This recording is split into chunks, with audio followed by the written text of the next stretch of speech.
In this video, you will meet Dr. Jason Fung, a world-renowned Canadian nephrologist and a leading expert in metabolic health. After training at the University of Toronto, Dr. Fung witnessed the limitations of traditional medicine in treating chronic disease. He realized that managing obesity and type 2 diabetes required a paradigm shift, addressing the root cause, not just symptoms. His research revealed a groundbreaking theory. Obesity is a hormonal imbalance driven primarily by insulin resistance. His bestseller, The Obesity Code, challenged conventional wisdom and ignited a global conversation on sustainable weight loss. In the Diabetes Code, he showed how type 2 diabetes could be prevented and reversed through natural dietary interventions. Dr. Fung is a leading advocate for intermittent fasting, helping millions use their own bodies to optimize their health. Today, Dr. Jason Fung empowers people worldwide to reclaim their health through the simple power of nutrition. The following video clip is the beginning of a much longer lecture by Dr. Fung. The link to the entire lecture is in the description below. If you are anything like me, you will watch the entire lecture. This video was my introduction to Dr. Fung, and I couldn't believe how easily he identified the root cause of chronic illness. I hope you find it as valuable as I did.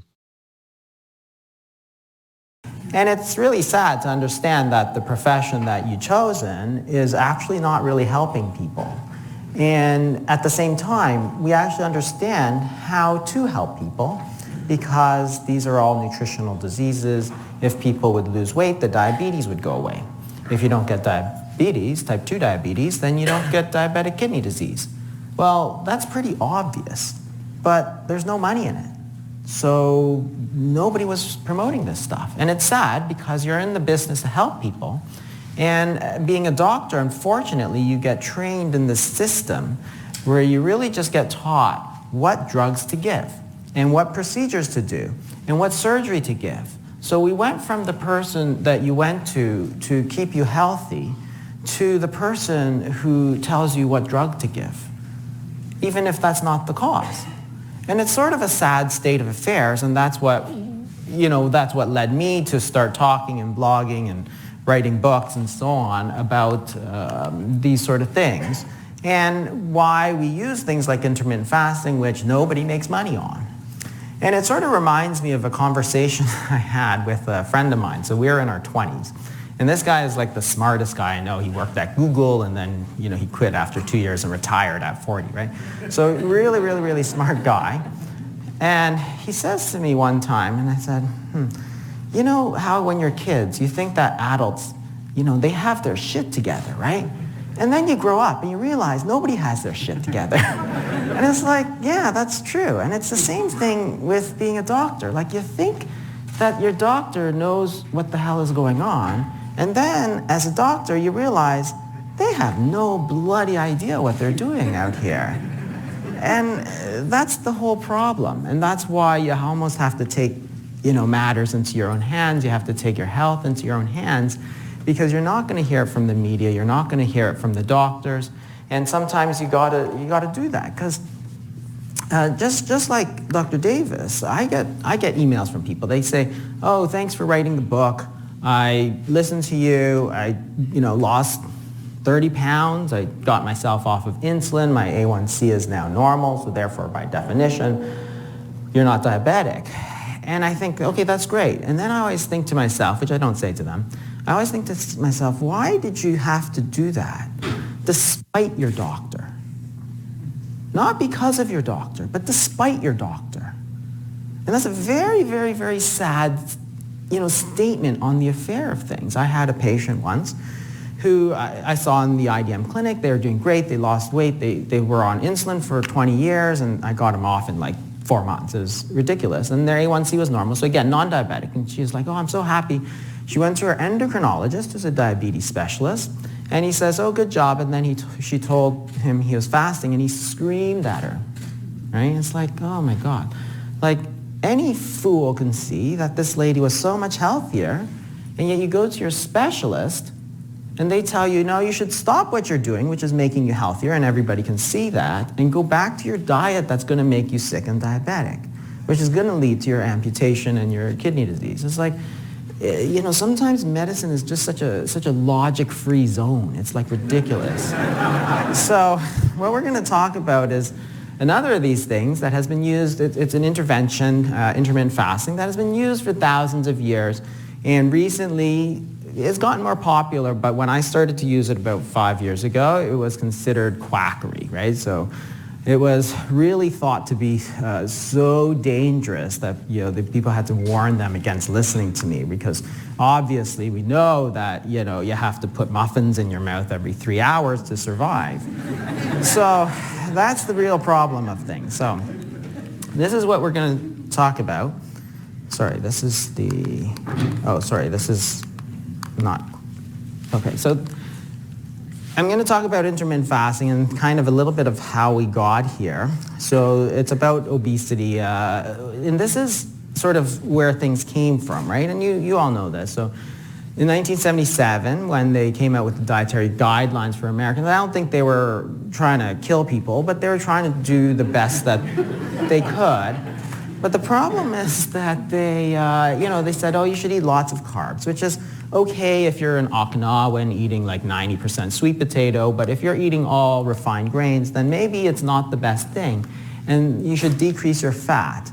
And this is the real problem. This is the original food pyramid from the 1980s, and you can see that bread, pasta, and rice are like the base of that food pyramid. So every single day you're supposed to eat like 6 or 7 slices of bread.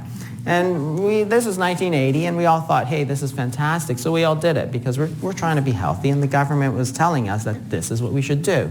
Nobody really thinks that white bread is all that slimming, so that's the problem. But that wasn't their point. The point was actually to try and combat heart disease, which of course was probably the exact wrong thing to do, but that's what we thought at the time. So everybody likes to blame the people. That is, oh yeah, we gave them great advice, but they didn't listen. But really, they did listen. So if you look at consumption of butter, way down eggs, animal protein, and we ate grains and sugar. Sugar was actually not supposed to, they didn't recommend it, but they, in this sort of hysteria of anti-fat, they're like, yeah, sugar is not so bad. So jelly beans and stuff, they're fat-free, right? So it's 100% fat-free. So this is the whole problem.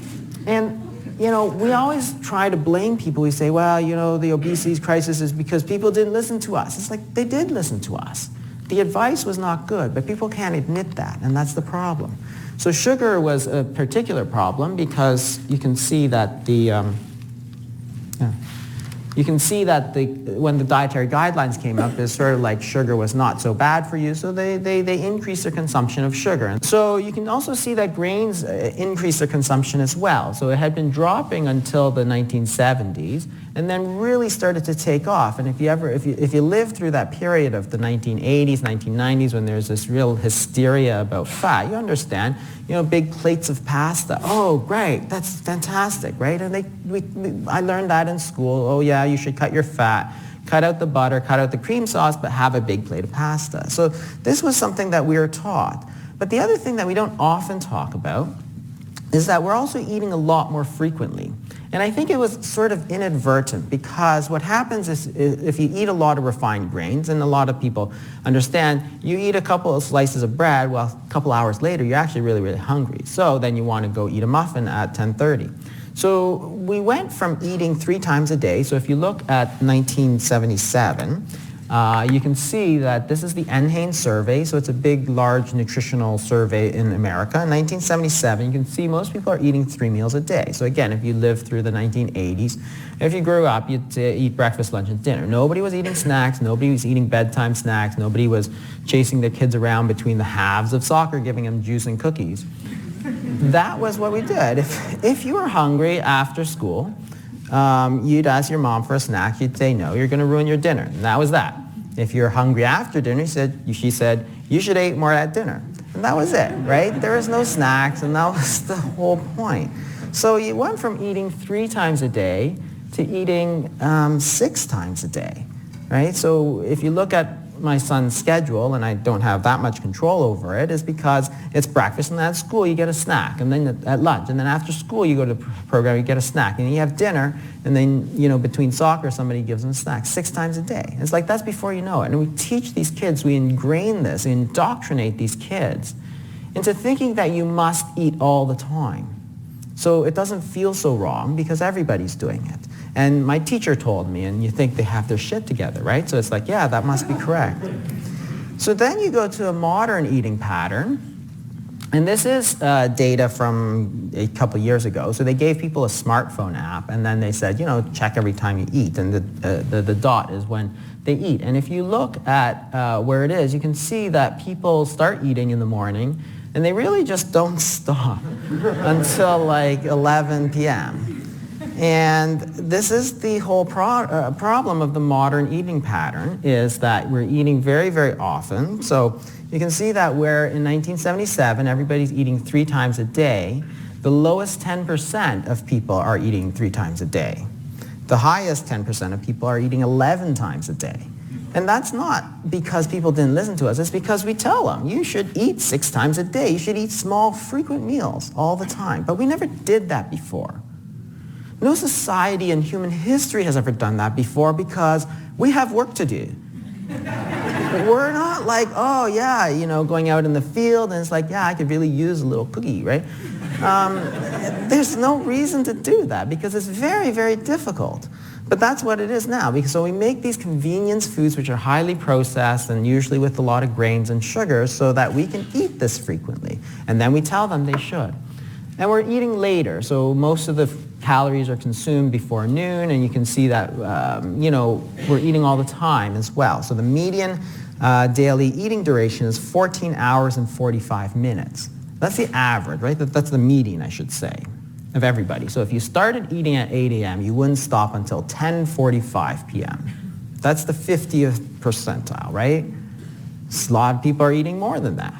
They're starting at 7 a.m. and not stopping until 11 p.m. So the only time we're not eating is when we're sleeping.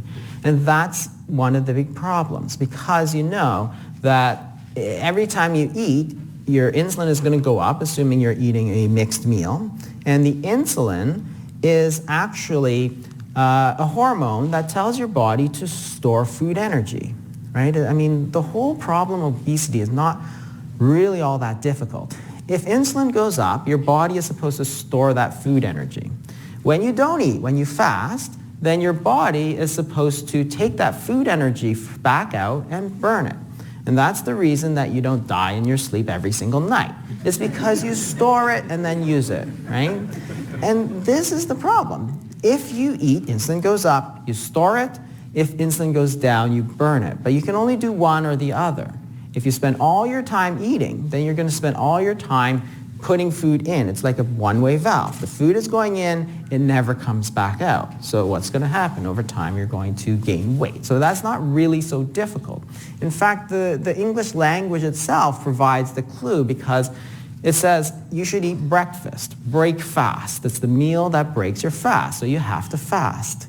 Healthy living is balance, right? So you have to balance the eating, which is the fed state, and digestion or the fasted state. If you eat 3 meals a day over 12 hours, you have 12 hours of feeding, 12 hours of fasting. Good. 12 hours a day, you're putting food in. 12 hours a day, you're taking food out.